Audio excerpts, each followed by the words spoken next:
اتنا یقین ہوتا ہے کہ یہ سچ ہے، کیونکہ کسی دوسرے کے بارے میں کہی جا رہی ہے نا، اچھی ہو بری ہو وہ سچ ہی ہوگی، کیونکہ کسی دوسرے پر تبصرہ کیا جا رہا ہے، لعنت کرنے والا نہیں ہو سکتا۔ تو آج جو خود کو مسلم ڈکلیئر کرتے ہیں وہ کہتے ہیں کہ ہم مسلمان ہیں۔ السلام علیکم ورحمۃ اللہ وبرکاتہ۔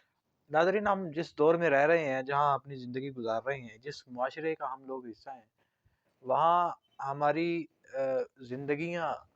ہماری خلوت، ہماری جلوت، ہم جہاں بیٹھ رہے ہیں، خواہ وہ تنہائی میں ہوں، خواہ وہ کسی محفل میں ہوں، دوست احباب کی مجلس میں ہوں، یا ویسے کسی کے ساتھ باہر بیٹھے ہوں، کسی ہوٹل میں بیٹھے ہوں، کرکٹ کے میدان میں ہوں، یا کسی بھی گپ شپ کے ایریے میں ہو، جہاں کہیں کوئی کلاس ہے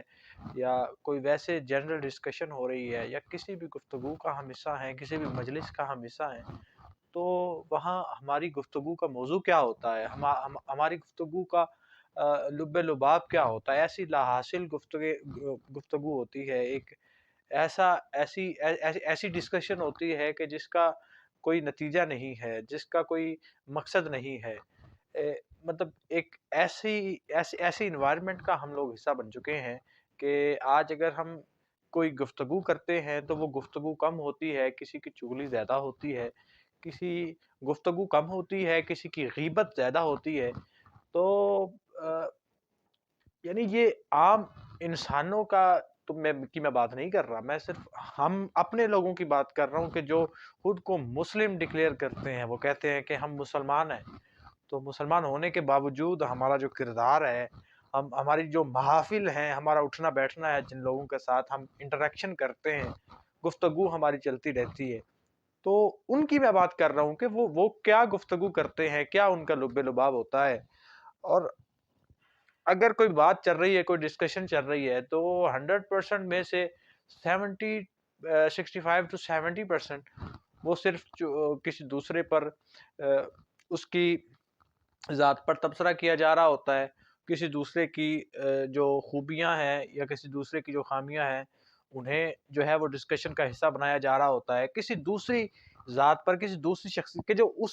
آپ کی مجلس کا حصہ نہیں ہے اس پر ڈسکشن جاری ہے، اس پر نکتہ چینیاں جاری ہیں، اس کو جو ہے نا وہ ہم بڑا بڑھ چڑھ کے بیان کر رہے ہوتے ہیں، اور پوری گفتگو کے اندر جس چیز پر ہم ایمفاسائز کر رہے ہوتے ہیں نا، پورے زور کے ساتھ اور مطلب پوری لگن کے ساتھ، پورے جذبے کے ساتھ، وہ ہوتی ہے وہ چیز کہ جو ہم کسی دوسرے کے بارے میں کہہ رہے ہوتے ہیں، اور وہ چیز جو ہم کسی دوسرے اول تو یہ چیز کہ جو ہم کسی دوسرے کے بارے میں کہہ رہے ہوتے ہیں بنیادی طور پر یہ بھی غلط ہے، لیکن وہ جو گفتگو ہم کسی دوسرے کے بارے میں کر رہے ہوتے ہیں نا، اس گفتگو میں بھی کتنی سچائی ہوتی ہے اور کتنا اس میں جھوٹ ہوتا ہے، اللہ معاف کرے نعوذ باللہ من ذالک، کہ وہ سارے کے ساری چغلی اور غیبت، اور پھر جس قسم کی جو ہے وہ اسلام کے اندر اس کی مذمت کی گئی ہے، اور جو ہے وہ ایک مسلمان کے بارے میں کہا گیا ہے کہ وہ غیبت کرنے والا، چغلی کرنے والا، لعنت کرنے والا نہیں ہو سکتا۔ تو آج ہم ایز اے مسلم اپنی مجالس اور محافل پہ غور کریں تو ہم کیا، ہماری گفتگو کا جو موضوع ہوتا ہے وہ کیا ہوتا ہے، اور پھر ایسی چیزیں کہ جو دوسرے کے اندر موجود بھی نہیں ہیں۔ اور پھر المیہ یہ ہے، کوئی بھی فیلڈ ہو، آج ہم اگر کسی جرنلسٹ کو سننے لگ جائیں، کسی ایسے بندے کو، بے شمار لوگ سوشل میڈیا پر آپ کو کسی دوسرے پر تبصرہ کرنے کے لیے ہی وہ فقط بیٹھے ہیں، ویڈیوز بنوا رہے ہیں، تو فقط ان کا مقصد ہی یہ ہے، تو ان میں ریالٹی کتنی ہوتی ہے؟ صرف 20% ریالٹی ہے، 22 to 25، اینڈ 70 to 75% صرف جھوٹ ہوتا ہے، اور وہ سارے کا سارا ملبہ جو ہے وہ اس بیچارے پہ ڈالا جا رہا ہوتا ہے جس کا قصور ہی کوئی نہیں ہے۔ اور نبی علیہ السلام نے ان لوگوں کے بارے میں فرمایا ہے کہ کسی دوسرے مسلمان کے لیے، کہ جھوٹا ہونے کے لیے، ایک مسلمان کے جھوٹا ہونے کے لیے یہی کافی ہے کہ وہ ایسی بات کو جو ہے وہ آگے پہنچا رہا ہے، بیان کر رہا ہے کہ جس کے بارے میں اس نے تحقیق نہیں کی، ایک سنی سنائی بات کو وہ آگے، حدیث پاک کا مفہوم ہے کہ کسی مسلمان کے جھوٹا ہونے کے لیے یہی کافی ہے کہ وہ ایک سنی سنائی بات کو جو ہے وہ آگے پہنچا رہا ہے، اس پر تحقیق کوئی نہیں ہے۔ قرآن پاک میں آیا ہے کہ اگر تمہارے پاس فاسق بھی آئے تو اس کی جو ہے وہ بات کی تحقیق کر لیا کرو۔ اب بات کی تحقیق کرنے کی کتنی اہمیت ہے یہ قرآنی آیت سے واضح ہو رہی ہے،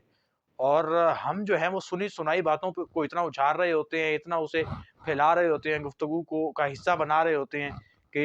ہمیں یقین ہوتا ہے کہ یہی بات بھلے وہ جھوٹی ہے، ہمیں اتنا یقین ہوتا ہے کہ یہ سچ ہے، کیونکہ کسی دوسرے کے بارے میں کہی جا رہی ہے نا، اچھی ہو بری ہو وہ سچ ہی ہوگی، کیونکہ کسی دوسرے پر تبصرہ کیا جا رہا ہے۔ تو حدیث پاک میں آتا ہے کہ کسی مسلمان کے لیے کہ جھوٹا ہونے کے لیے یا کسی بندے کے جھوٹا ہونے کے لیے یہی کافی ہے کہ وہ سنی سنائی بات کو آگے پھیلا رہا ہے۔ حدیث پاک کا یہ مفہوم ہے۔ تو وہ آج میڈیا یہی ہے، بس خبر پہنچنے کی دیر ہے، کتنی سچائی ہے اور کتنی نہیں ہے۔ ایسا ایک سیلاب آ رہا ہے، اور ایک ایسا سیلاب کہ جس کے اندر اتنی جو ہے وہ بے دینی ہے کہ اس کا اندازہ نہیں کیا جا سکتا کہ کس قدر ہم اس جو ہے وہ بد دینی اور بے ایمانی کا حصہ بنتے جا رہے ہیں، کہ ایسی خبریں کہ جس کی توثیق تو کرنا بعد کی بات، جو اگلا بندہ بیان کر رہا ہے اس کے بارے میں بھی یہ بندے کو یقین بھی ہونا کہ یہ بندہ جو ہے وہ سچ نہیں بول سکتا، پھر بھی ہم اس کی بات کو رپورٹ کر رہے ہوتے ہیں۔ یہ ہمارے میڈیا کی صورتحال ہے۔ اللہ تعالی ہمیں عمل کی توفیق عطا فرمائے اور اس لعنت سے بچنے کی توفیق عطا فرمائے۔ اپنا بہت سا خیال رکھیے۔ اللہ حافظ۔